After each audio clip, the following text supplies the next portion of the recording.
Buffalo dit, vos dirigeants sont bien corrompus. Réglez ça déjà. Celui-là, je pense même pas qu'il a compris de quoi on parle.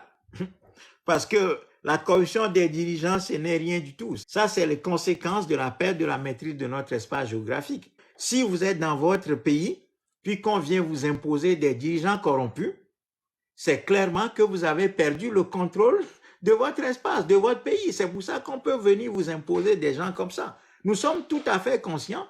Ce ne sont même pas nos dirigeants. Ce sont des métayers coloniaux qu'on a imposés aux Africains. Et par abus de langage, on appelle ces gens-là des dirigeants africains. Non, ce ne sont pas nos dirigeants. Ces gens sont des métayers coloniaux. Et donc, nous en sommes pleinement conscients. Vous ne dites rien de nouveau là, en disant que les dirigeants africains sont corrompus. La corruption en Afrique, avec ces dirigeants-là, ça c'est du pipi du chat. C'est le pipi de chat, ça. C'est rien. Par rapport à tous les méfaits que ces gens-là font sur le continent africain, la corruption n'est qu'un petit aspect de ce que ces gens-là font comme dégâts sur le continent africain. Ces soi-disant dirigeants africains, le drame et les crimes que ces gens-là commettent sur le continent africain, mais la corruption, c'est rien du tout. Donc, nous disons que nous voulons nous débarrasser de ces dirigeants-là. Vous n'allez pas nous demander d'aller dire aux dirigeants africains de ne pas être corrompus, non? Nous voulons chasser tous ces gens-là et vous nous dites de régler le problème des dirigeants corrompus. Non! Ces dirigeants-là sont l'incarnation de la corruption elle-même. Parce que ces gens ont fait alliance et sont des outils des Occidentaux qui les mettent au pouvoir. C'est ça. Donc, le problème de base, c'est l'existence d'un système qui permet aux autres de nous imposer des gens corrompus qui sont contre notre peuple et qui ne défendent pas du tout les intérêts de notre peuple. Donc, nous voulons détruire ce système. Et vous nous dites de lutter contre la corruption. On va lutter contre quelle corruption?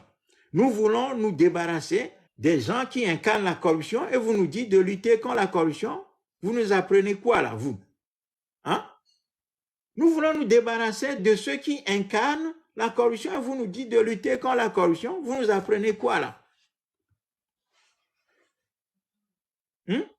Ceux qui incarnent le crime colonial sur le continent africain, ceux qui incarnent le meurtre de notre peuple, ceux qui incarnent le prolongement de la colonisation, de la servitude de notre peuple, ceux qui incarnent la mort, la petitesse de notre peuple, ceux qui travaillent avec d'étrangers contre le peuple noir. Et vous dites simplement que c'est des corrompus, c'est des criminels endurcis. Et ces gens-là, nous n'avons rien à foutre d'eux. Nous voulons nous débarrasser d'eux et nous allons nous débarrasser d'eux. Le peuple africain, la jeunesse africaine doit travailler nuit et jour dans ce sens-là. Le début de tout, ce n'est pas la corruption, comme vous le dites. Le début de tout, c'est de sortir de ces faux États africains qui sont en réalité des enclos coloniaux dans lesquels on nous a parqués et sur lesquels trônent des petits Nabucodonosor, des petits tyrans absolument armés contre notre peuple qui manient la violence et la corruption pour maintenir le système colonial en Afrique. C'est ça le problème. Donc ne venez pas nous dire que lutter contre la corruption de vos dirigeants d'abord, c'est déjà ça. Quelle lutte contre quelle corruption? Nous voulons détruire ceux qui incarnent la corruption même. Donc, merci pour votre conseil, mais nous, on a dépassé ça depuis. Nous autres, nous avons dépassé cette soi-disant lutte contre la corruption des dirigeants africains depuis. Nous voulons détruire les dirigeants africains pour que notre peuple reprenne son pouvoir de décision qui est confisqué par ces gens-là qui ont été mis en place par un système colonial. Donc, voyez que nous sommes très loin de vous. Ces gens entretiennent l'illusion des États africains. Ces gens entretiennent l'illusion de la démocratie en Afrique en instaurant un système de kleptocratie, de vol absolu, de crime, de misère. Les terres africaines sont les plus arables au monde. Nous avons 65% des terres arabes du monde en Afrique. Nous mourons de faim. Pourquoi? Parce que ces gens entretiennent toujours l'agriculture coloniale sur le sol africain, constituée de café, cacao, de coton, d'EVA. Ces gens-là prolongent le système colonial sur le continent africain. Ce n'est pas une question de corruption, c'est un système mortel, criminel. colonial, esclavagiste, négrier que ces gens-là prolongent sur notre continent. Notre peuple a trop souffert. Normalement, et comme je l'ai tout dit, la direction africaine devrait être la direction la plus humaniste au monde. Normalement, c'est en Afrique qu'on doit trouver les dirigeants les plus humanistes au monde. Parce que ces dirigeants auront pris la mesure de toute la souffrance de leur peuple. Ne pas trahir notre peuple. Parce que ce peuple a trop souffert. Ça fait 3000 ans que le peuple noir souffre après avoir perdu l'Égypte antique. Ce peuple a été dominé d'abord par les peuples de la mer, les Hittites et les Hyksos qui les ont chassés d'Égypte antique. Et depuis lors, notre peuple n'a cessé de devenir très petit dans l'histoire.